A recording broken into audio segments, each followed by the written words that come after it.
Hey, guess what?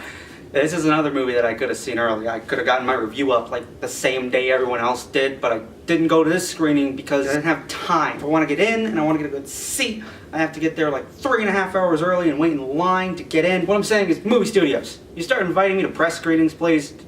Please, I just want to see these movies for free and early.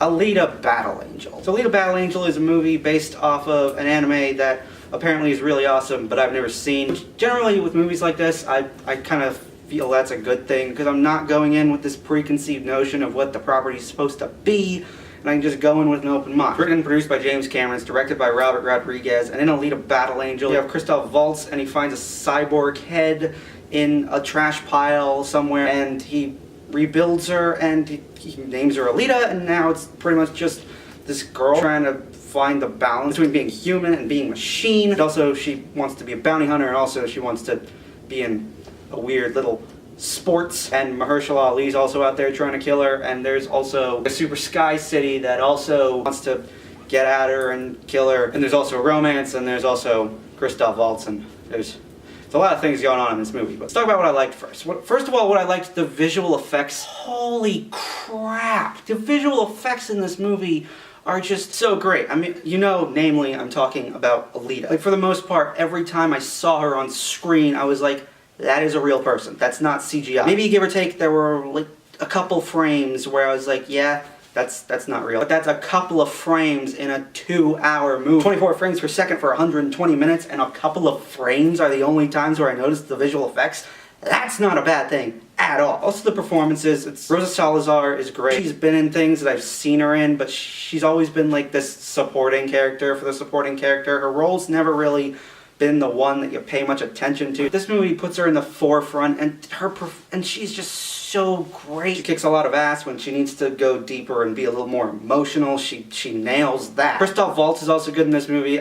Christoph Waltz. When was the last time you saw Christoph Waltz in a movie and walked out and went like, yeah, Christoph Waltz didn't really bring his A game there, did he? The action scenes are also great. There's a throwdown in a bar. Everything from the concept of it to the weird, zany, quirky bounty hunter characters that are there. It straight up made me think that Robert Rodriguez was like tapping into his old school, like Dusk Till Dawn days. And it's also really surprising that this movie's from Robert Rodriguez, because usually I feel like every time Robert Rodriguez tries to step out of his wheelhouse, when he's doing something that's not a $5 budget indie movie, or he's not doing something that's an homage to 70s grindhouse films, I feel like he always missteps a little bit, doesn't quite make the mark. But he actually has a great hand in the directing here. Like, the visuals, the performances, they're all great. Also the end race, the sports that happen by the end of the movie. It's like roller derby meets soccer meets basketball. Imagine all that combined with the fact that people are trying to kill you with like chainsaw hands. It was really exciting action. It was like nail-biting shit. And also Mahershala Ali's in this movie, which is one of the disappointments. Mahershala Ali is good when he's on screen, but he's really not there a lot, and it's kind of because there's so much other stuff happening in this movie. You kind of have to start looking at it like, alright, what would I cut out? Because I know there's a lot of stuff that doesn't really need to be here. For starters, there's a romance that Alita has in this movie, which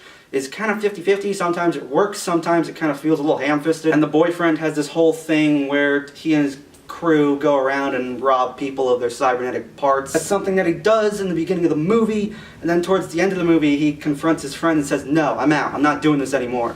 But that gap of time leading up to it, he's not really doing any cyborg jacking, so you kind of wonder why that's even in the movie. And also Ed Skrein, I feel like he didn't need to be in this movie, like, at all. Why is he here? I feel like he's in this movie because, yeah, Hellboy was going to be my big budget movie of 2019, but then I decided to take the moral high ground and step down so that the character could be comic book accurate and be portrayed by someone of Asian descent, and I did that, but now I need a job for this year. And James Cameron kind of overheard him and was just like, oh, you need something? I'm gonna give you something, sure, why not? They've said they've wanted to have sequels. I feel like some stuff could have just been like pushed aside to the sequel and more hinted at in this movie. I feel like it could have focused up a bit more. It could have just been about Alita. She's the side where she's trying to find her place in the world. And it could have just been her with Christoph Waltz doing all that. The last 15 minutes of this movie feels like the sequel was filmed back to back with this one.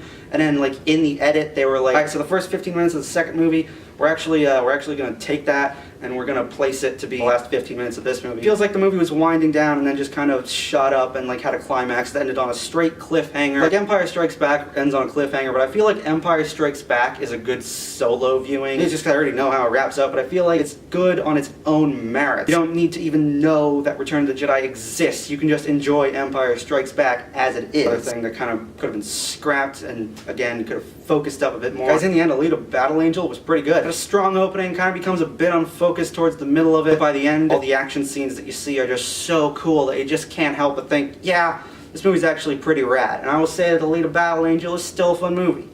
It really does set up for a sequel. Is this movie going to get a sequel? If I'm using my 7 o'clock preview showing where the attendance was only 8 people, it's probably not a good sign. Alita Battle Angel, what do you think? What's your favorite Robert Rodriguez movie? That's a good question. Whatever that may be, sound off in the comments, and I will see you next time.